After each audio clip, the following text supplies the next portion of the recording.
All right, good afternoon, good morning, good evening, wherever you're at, and welcome to another episode of DVTV's Slate It, where we get the students, the wonderful students at DVTV, to discuss a film. This week we are joined by the writers of the DVTV class, the folks who spend all their time coming up with the great stories and voiceovers and ideas in our class. We've got Lawrence, we got Emma, Brendan, Dakota, Milan, and Janelle. They're all here to discuss this week's film with you, Ex Machina, a film from 2014, excuse me, 2014. Ex Machina was directed by Alex Garland and also written by Alex Garland. So that's another reason that I chose it for our writers. It's a movie that was written and directed by the same person. Um, he also went on after directing Ex Machina to direct Annihilation with Natalie Portman, and he's also writing the announced Halo movie for all you Halo junkies out there.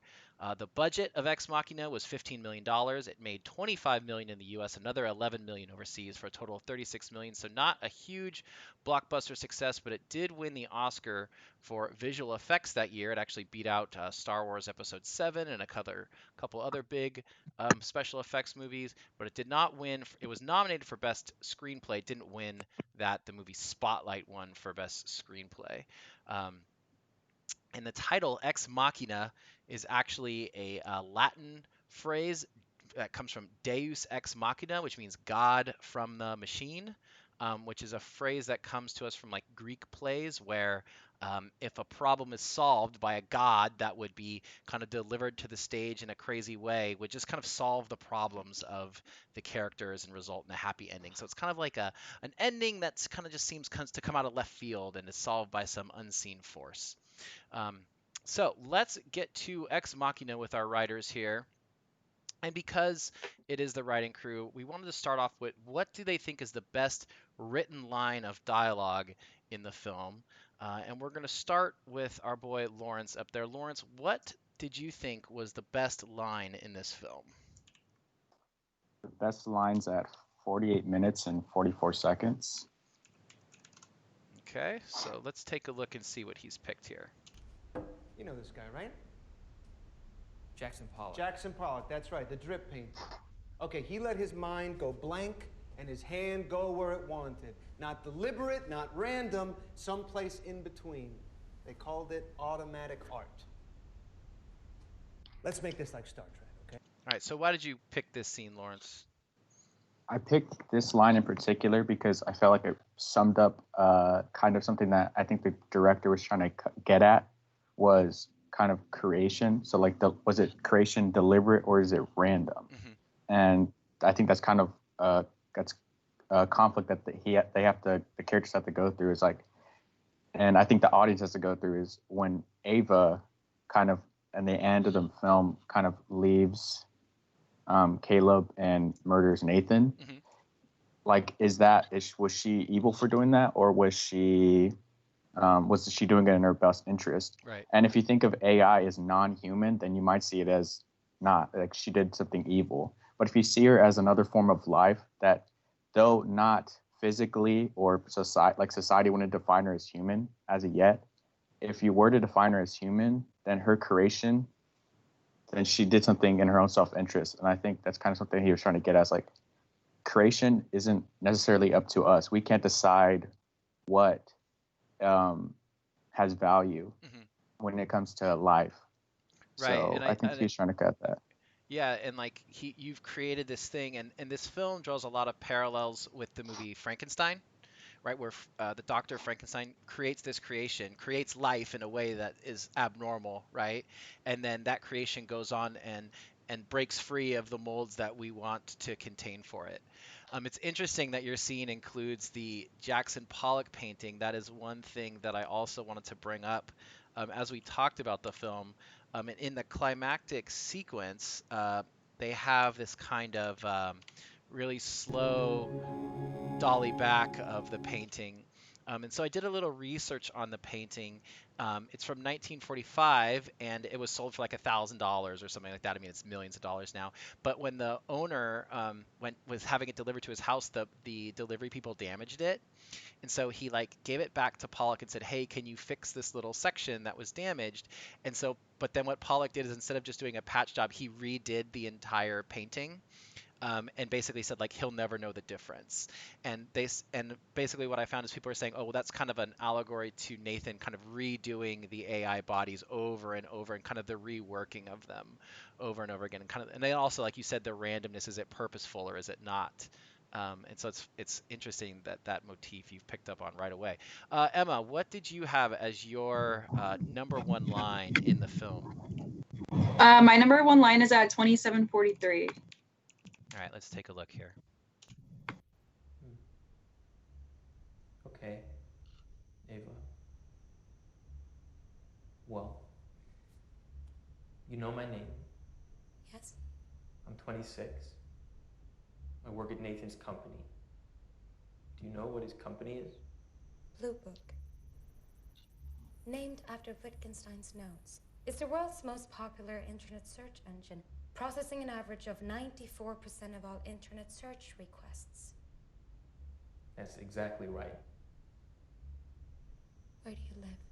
All right, so why did you choose this scene here, Emma, for your best line? I chose that scene because the whole time Caleb's basically trying to figure out how Ava works, and he's testing her, and then she kind of throws it back on him and asks him questions and like what she's learning from him testing her basically. Um, and now that and it's something that I don't think you pick up early in the film, right? You kind of see her as innocent, and then I think he asks her like, "Tell me about yourself," and then she kind of turns it on him and asks her to tell him about himself. And it's interesting here is they use a lot of reflections in this scene here, and I kind of noticed reflections were kind of a theme whenever they would have their conversations in these room. But then when he starts to tell her, and I think this is kind of like her duality and her deception, right? She's kind of being two-faced, even like two faces, right? She's two-faced. But then when he starts to tell her about how his parents died, you see that they get rid of the two-faced motif, and she's kind of maybe being genuine with him for just a moment when she finds out that about him. But then afterwards, when she cuts the power and all that stuff, the two-faced reflections kind of start to come back. So yeah, you like the writing of her kind of testing him. What else? Anything else that you want to add on that scene? No, I think that's it. All right, cool. All right, let's go with Janelle. What did you choose for your favorite line? Mine is at 1 hour, 6 minutes, and 15. Okay. Of Africa. An upright ape living in dust with crude language and tools, all set for extinction.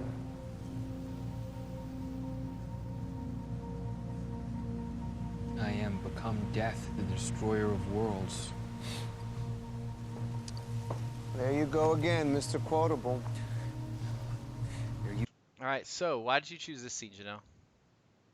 Oh, I actually meant to go a little bit back a few seconds, but it was talking about how like we're gonna look at AI as how we look at like fossils now, and it just kind of makes you really think about like how advanced technology is really getting and if it'll actually get to that.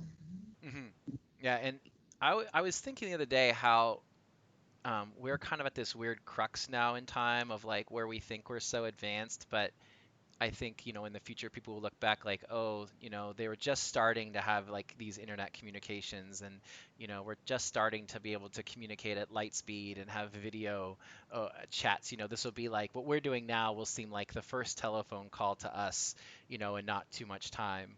I also like the line that we heard where he said, "I am death, destroyer of worlds." That's a line that Oppenheimer said when he invented the atomic bomb in the 40s, about his creation being something that, yes, we're creating something that seems like it can be helpful, but it's actually going to be uh, destructive in the end. Dakota, what do you have for us? I chose 17 minutes 22 seconds. How do you feel? I feel that she's fucking amazing. Dude. Cheers. Cheers. All right, so why'd you choose this one, Dakota? I know that the line seems kind of simple, but like I've watched this movie a few times now, and even though it might seem a weird take to have on this, I feel like Ava was the most human out of everyone else, especially because she's acting on her own self-interest the entire film. Mhm. So to me, the fact that Caleb pointed this out, like, oh, I think she's amazing, it was kind of just like the fact that he was trying to find the humanness in her that wasn't there. So I don't know. I just Yeah, thought it was and an it's odd and line. it's to his downfall. In the end, he really believes that she cares for him, and that these things, and then really she's just acting like a caged animal. I saw Right. was one of Yeah. the way she paces back and forth in her room is like a caged tiger, just plotting ways to get out, and will basically do whatever it takes. And she's got, uh, Caleb fooled. And not Caleb, not Nathan so much. He kind of realizes the danger, but he still pursues it in a way, which is kind of strange. Milan, how about you? I chose the line "I'm one" at 14 minutes and 20 seconds. I'm one. One what? 1 year or 1 day? One. When did you learn how to speak, Ava? All right, so why did you choose that line there, Milan? So I feel like this line was like really overlooked. Like for some reason, that one line stuck with me the whole movie because she wouldn't answer him completely, like how old she really was. She just said like "I'm one" and left it at that. And then at the end of the movie, I felt like it was really significant because she discovered all those other AI models, and they were all dead or like they weren't working anymore. Deactivated, yeah.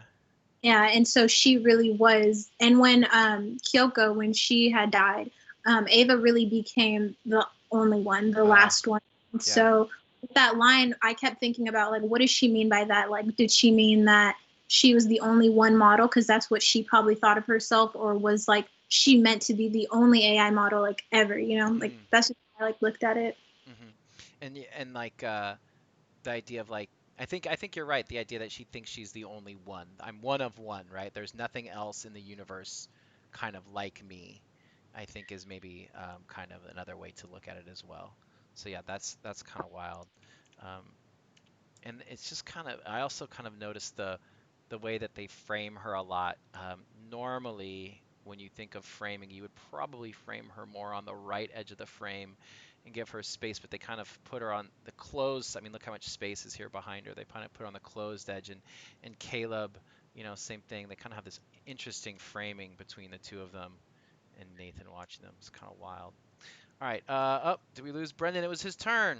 He's probably switching onto his laptop. Come on back, Brendan. Logging in. There he is. Perfect. Laptop in business. All right. What scene do you have for us, Brendan? I said the scene at 11 minutes and 10 seconds. 11:10. Here we go. Created a conscious machine. It's not the history of man. That's the history of gods. Okay, so kind of a cool one. A conscious history of man. If you've created a conscious machine, it's not the history of man. That's the history of gods. And yeah, why this scene, Brendan? I chose it because it's kind of like it shows like if the developments in are like if you create your own life, are you a god? Are you considered still human? I mean, like, do you develop some kind of way into becoming a god because you created life? Right. I don't know. It's just interesting in a way because we're building towards that as of now. Like in the future, they probably are gonna have an AI that might be something like this. You know what I mean? Yeah. It just made me think about that. And that line makes me think of the other thing that this film references a couple times, which is Prometheus. right? Which is also referenced in Frankenstein. So you see how this movie kind of loops back on itself. Prometheus is the story of the Titan that stole fire from the gods, right? He stole this ability to create something from the gods, and then he's punished by the gods by having them eat his liver every day for eternity. And I think it's funny that Nathan kind of steals this power to create life from the gods, but then we see Nathan drinking all the time, and he admits he has a drinking problem. So it's like he's punishing his liver every day. So I always thought that was kind of a funny connection, right? This idea of stealing the power to create life. I mean, obviously people can have babies, but a new type of life. Yeah, exactly. And that's the power of gods, right? That's something that people haven't discovered yet. All right, so let's move on from just a best solitary line. Let's look at like a whole scene. And what scene overall do you think encapsulate? What's the best scene in this film for you, Lawrence? Let me find. Yeah. It's at 1 hour, 2 minutes, and 47 seconds.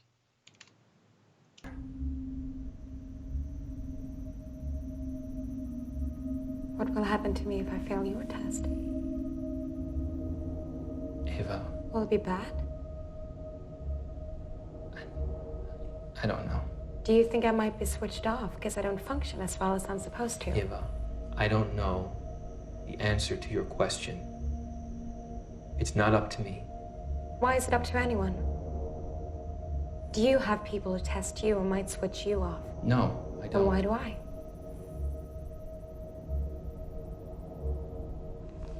That's really cool. How funny. Look, it's the little graphic. What happens to me if I fail your test? I think that's one of the crucial cruxes of the film. What do you think, Lawrence? Yeah, this one kind of got me thinking about like the future, because as of now we don't have AI that's like to the level of Ava, but eventually we're going to. And so when that time comes, are we going to be allowed to give them purpose and like only restrict their expression and what they want to do with their lives because we created them?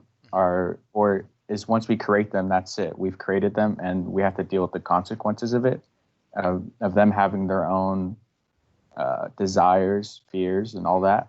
Or so I just got kind of was thinking, I was like, when that time comes, I don't know. I don't think that humans are going to be ready to answer those questions, because right now we don't have those questions on equality with as humans interacting with between people.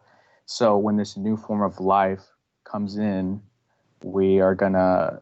I don't think we're gonna be able to, and especially because when we think of human, we own our like society and biologically we only have they're male, female, they have hair, they have different complexions, they're made of flesh, they breathe oxygen, they can they can duplicate. But when AI comes around, that's going to be a different form of life. They're not going to age. They're going to be wholly different than we are.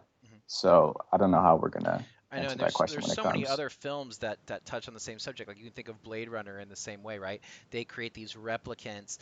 They're stronger and faster than humans, but they impose an artificial lifespan. They basically use them as slave labor, right? And you don't have a soul, right? Is there and that's Planet of the Apes, great line, right? Is there a soul in there, right? When the people are seen as subhuman or sub-ape or whatever.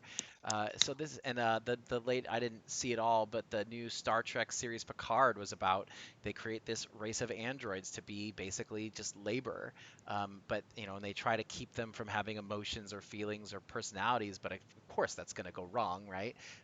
So yeah, that idea that as we start to develop AI that can think for itself, is it going to break free of those chains, or can you build a cage strong enough to hold it?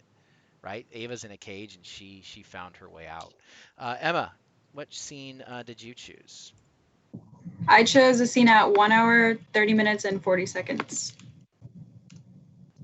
I'm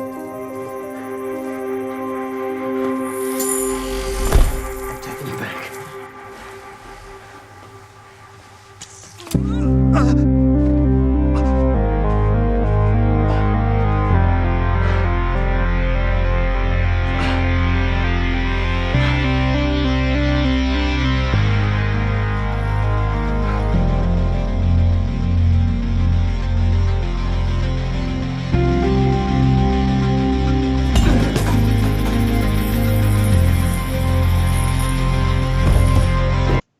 crazy. Like, and I think that's the first time you really realized that the Asian servant, I can't recall her name off the top of my head, um, Kyoko, is a robot, if I'm correct, right? Before that, we thought she was human, right? There's this, Not. I there's think this, there's another time. Oh, there's another time when you realize she's a robot? Yeah. I think they already knew. Or Okay. yeah, pretty sure. All right. Well, Emma, why did you choose this scene here? I chose that scene because he's like asking, he creates them basically from the ground up and he's trying to perfect them this whole time. And when he asks Ava to go back to her room with him and she doesn't listen, it kind of just shows how they do have a mind of their own, and it's like they're turning on him even though he created them in a sense, and he thinks that they will help him out, but they won't. Yeah. You see how he kind of treats them like I don't even know, like animals. Go back to your room, right? You're coming with me. Like he has agency over them. I love the music too. The music here is so heavy in that moment. I also don't know what to make of Kyoko's kind of reframing of his face to like is it like kind of like a look at me, I'm the captain now type moment, right? I'm in charge now. Is that kind of the look? And the way Ava rises up over the shoulder here is definitely got some feels to it. And then Ava stabs him again, if I recall, after he tries to walk away. And the sound effect on the knife is also pretty interesting as well. It's definitely got a unique sound to it. Yeah, great scene, great scene. Janelle, what did you pick for your favorite scene? Mine is at 1 hour, 9 minutes, and 52 seconds.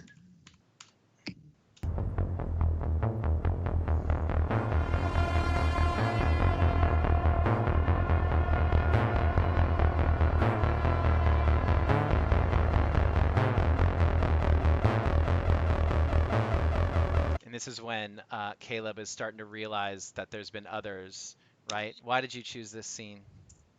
It was just like super intense leading up to this, and like when we finally saw what Nathan has been doing with like other AIs, like I don't know, something about the way that the bodies looked like when he finally saw them was just like, I don't know, like it was like, would you say disturbing or? It was like, yeah, it was kind of like disturbing, like a little bit eerie, but like it was just so interesting, like how they like made it look and stuff. I think that the music's definitely trying to give a disturbing vibe.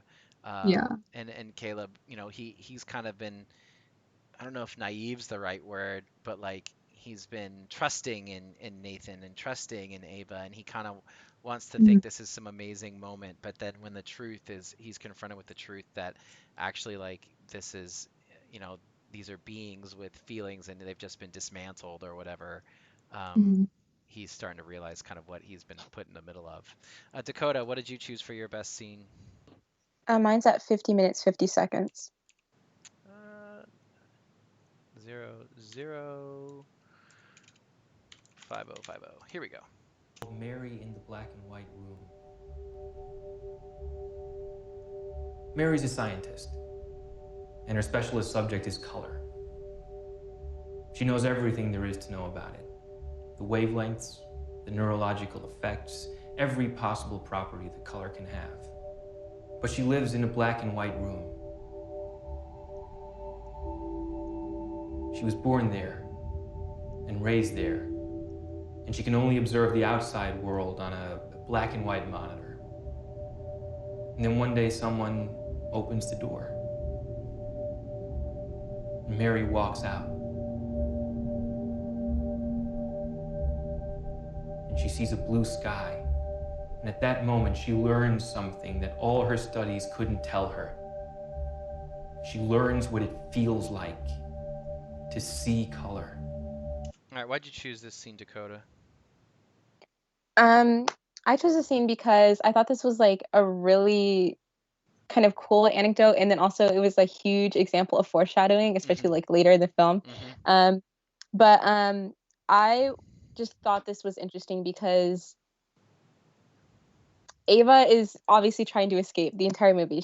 We don't know this in the beginning, but later on we kind of start to notice that she doesn't really want to be there. She's kind of conning both of them, but it just really stood out to me because this is this is literally the exact same situation that Ava is in. Mhm. And then I think it was Nathan, he made a comment later on past this moment about how Caleb is kind of the cheese in Ava's mouse maze or whatever. So I thought that was really interesting. Yeah. Just yeah. When I watched that scene, you're right. The foreshadowing of kind of even the way they film the ending, kind of with the big sweeping camera moves in the sun and everything, is so similar to. And it's kind of the other thing I noticed is it's really the only time in the film that they kind of do this Mary in weird the like. wavelength hospital. She lives I don't in know if it's a flashback. I don't know if she's flashing back to her moments of being trapped in the room and that's raised in there, black and white and and she being can only alone, and then opens the door. her like Mary, dreaming about going out there. The rest of the movie is kind of grounded in the here and now, like it stays in the present. And then this sequence here, it's kind of there's flashbacks or, I mean, I don't know if this is her. I mean, obviously she's never been outside, so she's dreaming about her hopes of being outside. So yeah, that is a scene that definitely kind of puts everything into stark relief for you, and kind of shows you what's at stake. All right, Milan, what do you have for your best scene? Mine's at an hour and 13 minutes and 35 seconds.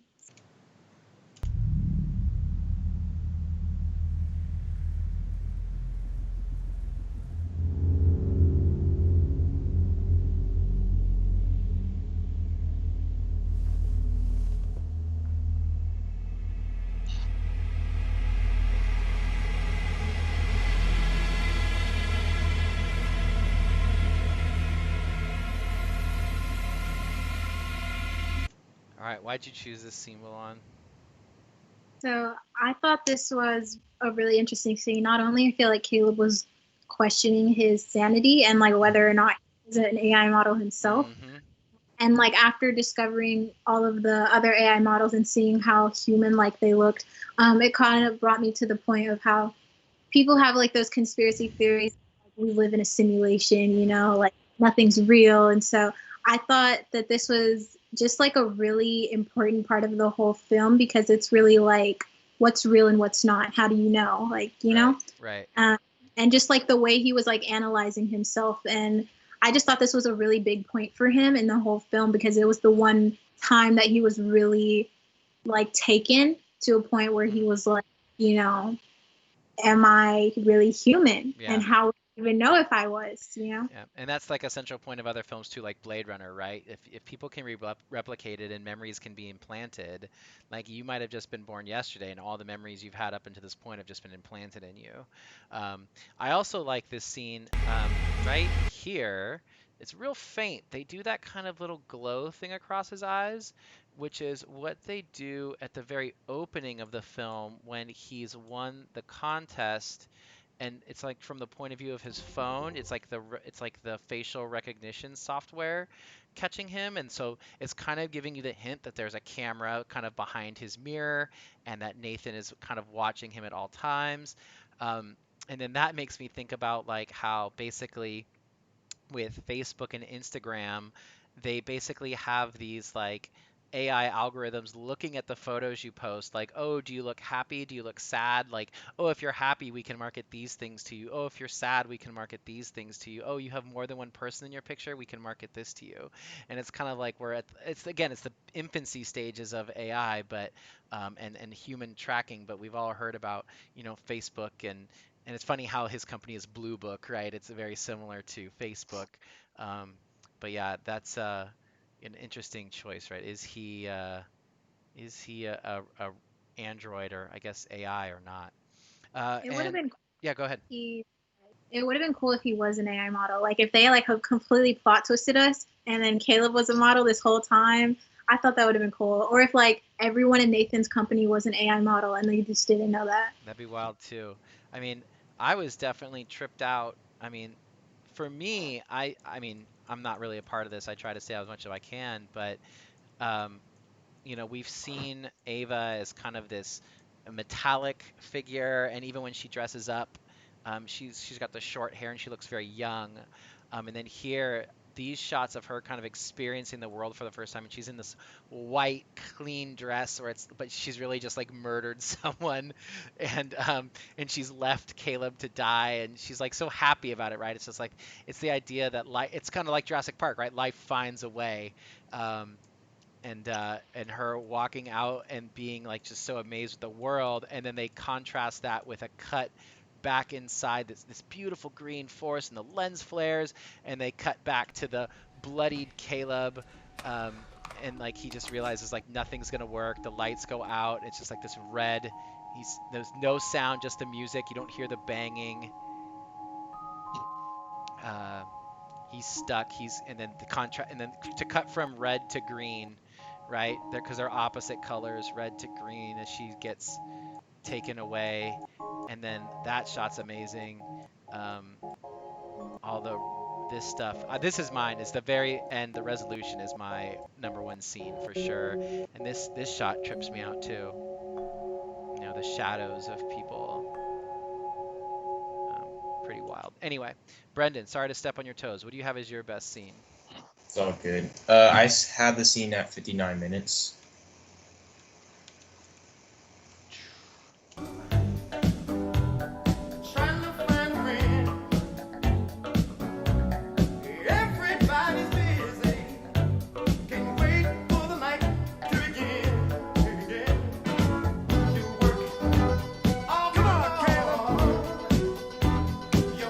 I love Caleb's face here. Why did you choose this scene, Brendan? I found it because it was kind of funny how like Caleb, like he literally just confronted him about why he ripped her picture, and then he's just like standing there in despair of his face, like in disgust, while Nathan's just like having the time of his life. Like it just shows like how much Nathan really doesn't care, and how like Caleb at that moment knew that he was bad. You know what I mean? He switched sides. This was kind of like he sees him as not treating them as people maybe, and he just sees them as steps in a process. Yeah, so exactly. He can create. Let's see, 59. So it ends at 59:24. So they're dancing for a good, 20, maybe more. Yeah, about 20 to 30 seconds. I heard there's an extended cut on the Blu-ray of them. They danced even longer. The editor had to cut it down. He's like, I think they're holding this a little long. But yeah, the red. I mean, the color palette of this film, that red on white on black, is pretty stark. It's pretty cool. And this location apparently is a hotel in Norway that you can. I don't know if hotel is the right word, or Airbnb or whatever, but it's a location that you can rent in Norway. So they just got the whole building to themselves. Yeah, pretty crazy scene there. All right, great choices. Let's move on. But before we do, one of the things I was thinking about, we've talked about how it kind of mirrors the book Frankenstein and the Greek tale of Prometheus. Another story that this film is based on is Shakespeare's The Tempest. And if you've never read Shakespeare's The Tempest, it's about a magician who lives on this secluded island, who has like these super magical powers, and his daughter is there. His daughter has been held captive on the island and never seen the real world, and they bring a character to the island, and that character falls in love with the daughter, right? So it's kind of mirrors Nathan being the magician with magical powers of creation on his secluded island with his daughter Ava, who convinces Caleb to come, and Caleb falls in love with the daughter. So more stories that kind of follow that theme. What theme would you say is the most apparent to you in this film? And then if you have a scene to kind of back it up, that would be great as well. Lawrence, what would you say? I was gonna talk about like how humans like have a self-importance, we're a higher being than everything else. But I kind of want to talk about something else. I think the score kind of is the avenue that the filmmakers chose to display the theme. Okay. And it's like when Ava first, I don't have the time set for it, but it's when he first meets Ava. It's the score. They have a xylophone, and all the other instruments are probably they're synthesizers and probably other electronical forms of music, but a xylophone kind of has like this childlike sound Right. that I think they connect to innocence, and most of the other are, and then the only other I think a kind of like acoustic or kind of human sound is the guitar that comes up with a lot with Caleb. Okay. And I guess that's like the human, like it's like kind of like it's the synths kind of overwhelm the score, You could but almost every call it like an once, analog versus digital, right? yeah, Guitars and xylophones are analog, right? They yeah, they make noise in analog ways, whereas synthesizers make noises in digital ways. yeah. And so there's kind of like what's funny is that the like Nathan and Caleb are kind of overwhelmed with the artificiality of those synthesizers and stuff. Hmm. But when Ava comes in, they kind of use the xylophone, and then when I think Nathan comes to, oh yeah, it's coming up. I want to see. You keep talking. We can just listen. Oh yeah, when Caleb, like I guess like kind of like starts to fall in love with Ava. Ava, the guitar comes in. Mm. It's like in the first time you hear the guitar. So I think what I think is like innocence is not. It doesn't have to necessarily be human in a sense. And so I think even though Ava's not human, there's an innocence she's innocent because she's kind of trapped, or she's trapped, and her life is she's being tested on. And Right. yeah, it comes up right here. Yeah, you can hear those bells. Yes. Yeah, it's a xylophone, I think, or galops. I don't know this. Glockenspiel. Glockenspiel, yeah. I think it's the xylophone has metal bars and glockenspiel uses wood bars, if I'm not mistaken. I'm probably wrong though. My music skills are not the best. I think it's the opposite. Oh, is it the Yeah, I opposite? think it's, yeah. The other thing that's crazy that I always recognize about the Ava scenes is that in this space, she has much more room to move around, and it's like Caleb's little space is kind of this small intrusion in her space, but he's like the free one, even though it looks like he's in this tiny cage, and she's the trapped one in kind of her bigger cage. So it's kind of like the inversal of roles. Normally, when we think of a cage in a room, the cage is the small thing, but in here, the cage is the big thing. So it's an interesting way that they've shot these scenes. Emma, what did you think that the theme, as opposed to maybe the analog versus digital theme in music that Lawrence has found, do you have a different idea, perhaps? The theme that jumped out at me the most is the rise and the advance of artificial intelligence, because I personally think that in sometime in the future that there will be people creating their own robots in a sense and their own artificial intelligence, and it's just interesting to see and to think if what we think or how we've seen it being showcased in movies is going to actually happen in real life. Nice. Yeah. I mean, that's the reason this film is so prescient, right? We see every day, we hear about AI being developed for this and AI being developed for that, and it's just like it's kind of what's the other thing people are always talking about? Right, automation is going to take over all the jobs, and it's going to fundamentally recreate, society as we know it. So this movie definitely is kind of an opening into that world. Janelle, what do you think about the themes of this film? And if you have a scene for it, let me know. I didn't find a scene to really showcase what I thought, but the theme that I thought it was really apparent to me was human versus technology. Yeah.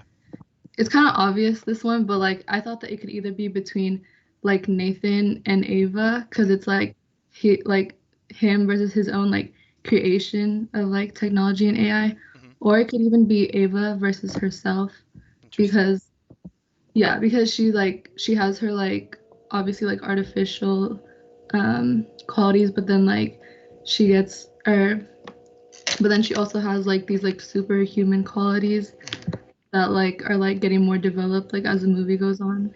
So you're thinking it's like the human versus artificial, right? We kind of have the analog versus digital, Lawrence said, in the music, and even in the set design, I was thinking like, look at this set, right? It's like the old world, right? The natural rock face, literally like clashing with the human artificially constructed straight lines of humanity, right? Everything in this house that's man-made is like super square and geometric, right? Straight lines everywhere. Look at all these lines and then contrasting with like the there's no straight lines in nature, right? Nature works in fractals and random patterns, right? And here it's like, look at these, everything just so straight and perfect in this house. So I think, that you're right, that clash of human versus artificial, of nature versus artificial, analog versus digital, they're kind of like heads of the same coin.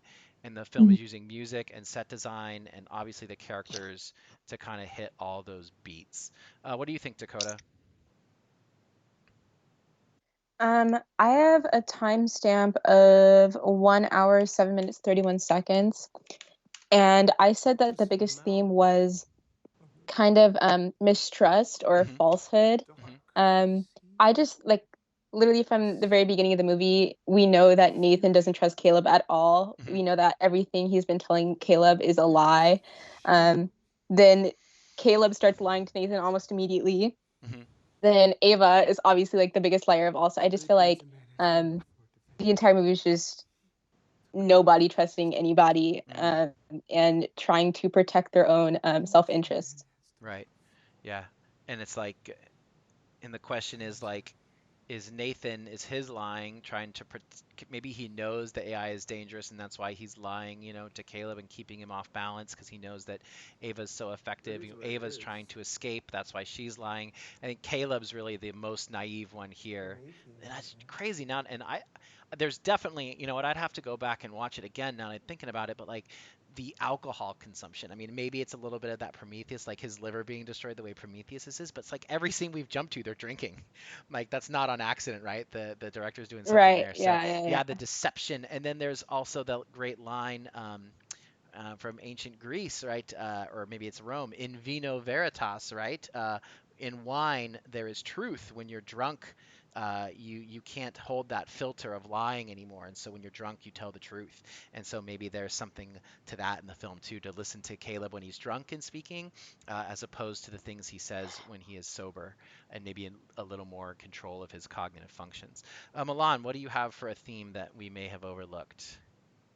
I thought that the theme was that surrounded kind of the idea of individualism and like the escape from enslavement and like pursuit of happiness and being able to be your own person and being able to have your own thoughts and make your own decisions. Because in the beginning, when Caleb had been asking Ava those questions, about herself, she was able to think for herself and, she was able to ask Caleb questions and, have a conversation that humans can have with one another on a day-to-day basis. And Ava's whole thing about, escaping Nathan and like this room that she's been in her whole life, basically, she's only wanted one thing, and that's to go outside. She wants to be her own person. She wants to experience her own things. And so I think it just surrounds that idea of being independent and just being your own person and being able to do what you want to do for yourself.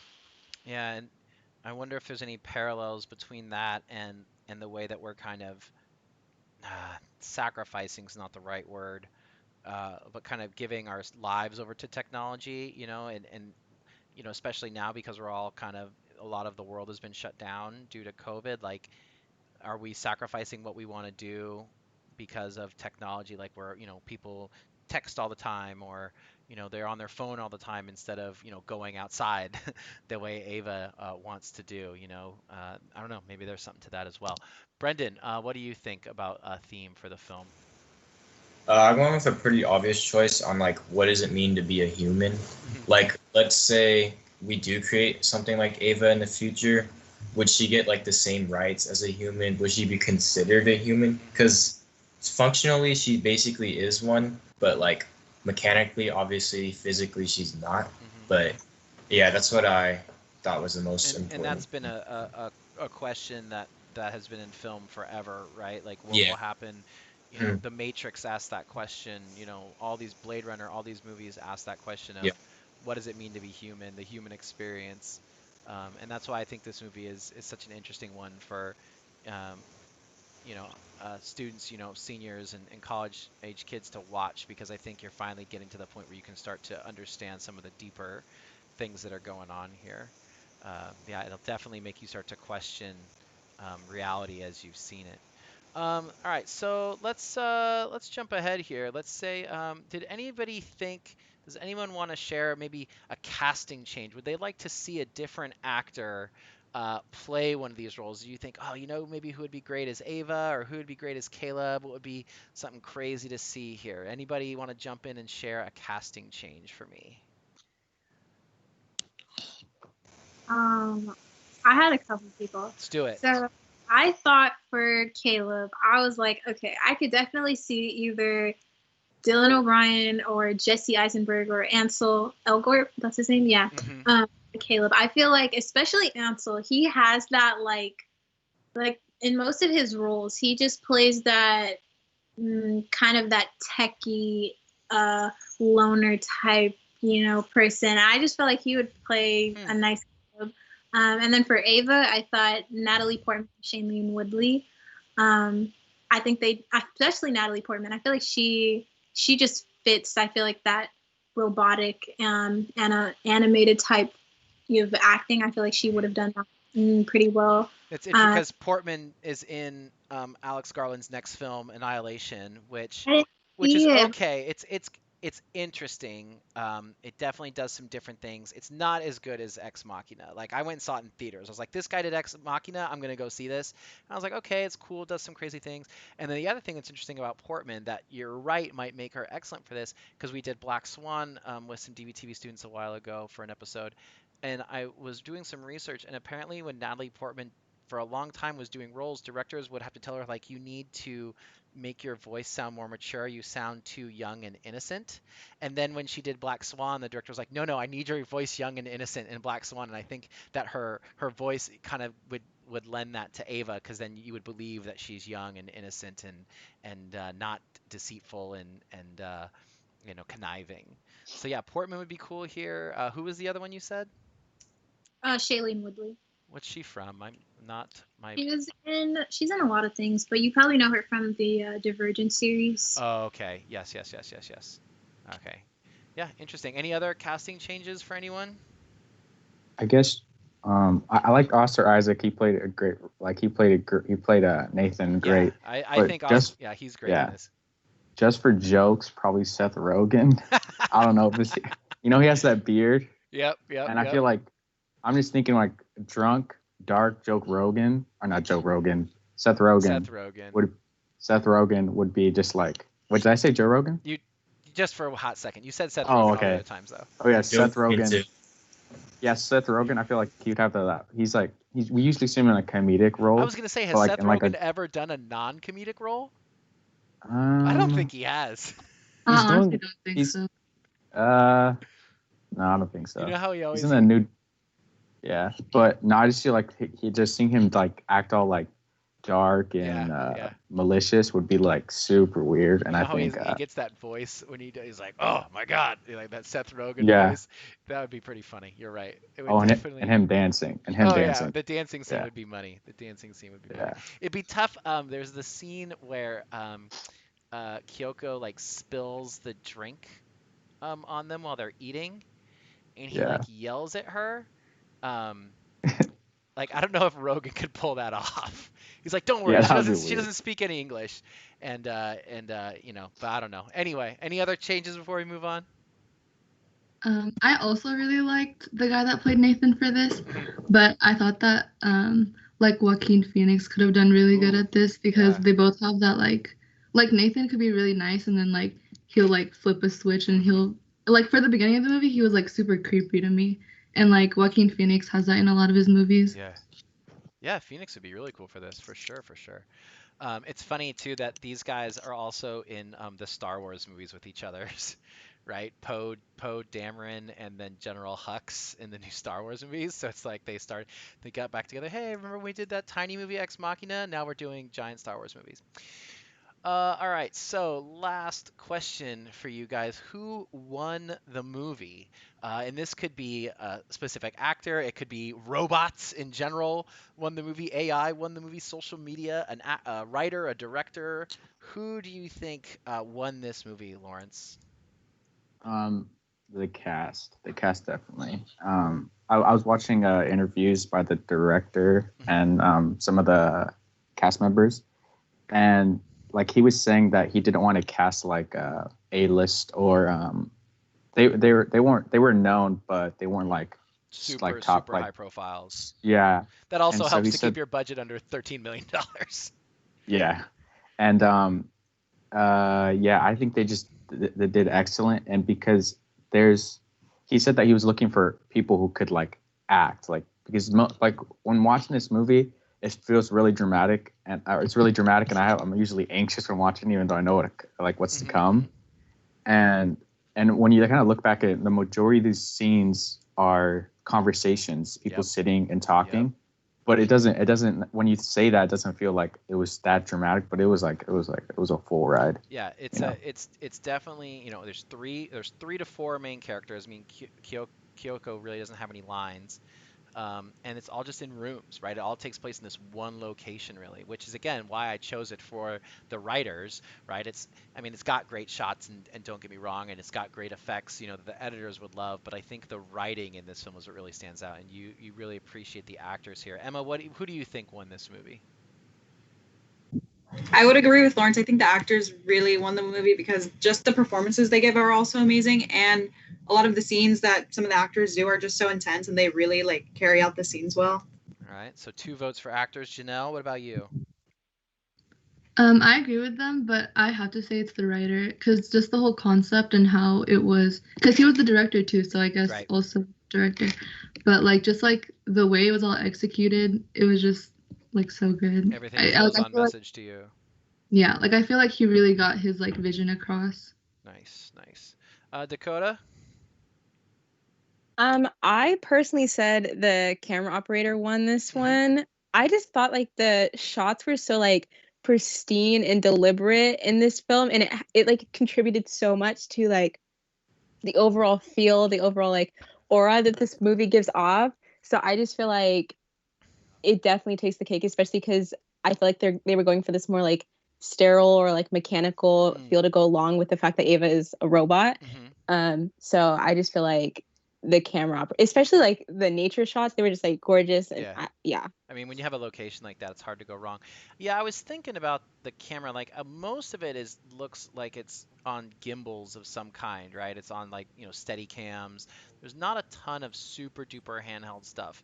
So I think when you shoot a lot of it and it's always like this smooth kind of floating kind of perfect camera, you kind of get that again that perfect feeling, like you said, that sterile feeling almost, right?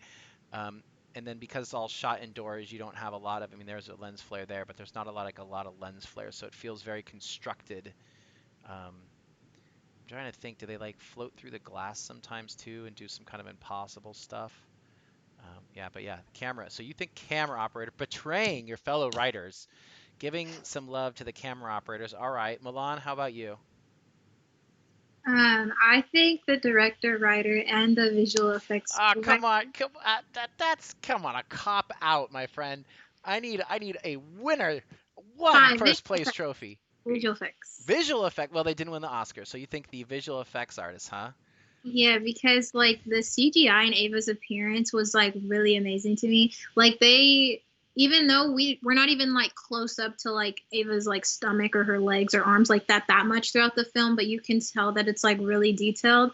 And I was trying to think about what the actress was probably actually wearing on set, and I'm pretty sure the top and the shorts she was actually wearing that, and then they just like CGI'd her head and her stomach and like everything else.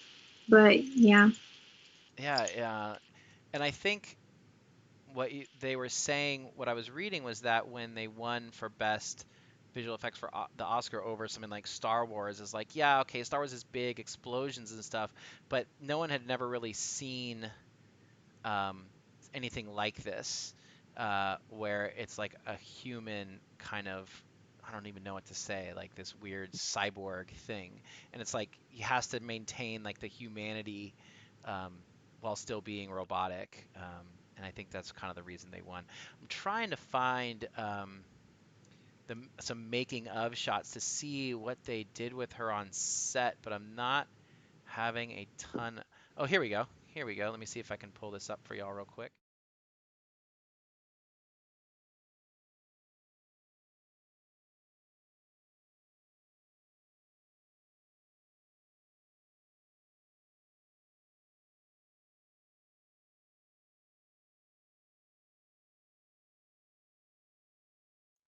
shot by shot, frame by frame to get the effect they want. Brendan, who did you have for who won the Um, film? I gave it to the set directors, like the set people, because I just thought the house was like really amazing, like the different rooms and stuff, and just like the technology. It looks like it looks really cool to me. Yeah, the set design, so Hmm. art design. I mean, and that kind of Yep. goes with the way the robot looks too, right? The way you want the robot to look, the way you want the set to look. Um, so the mise en scène, the setting on the screen, is who Brendan thinks won the film.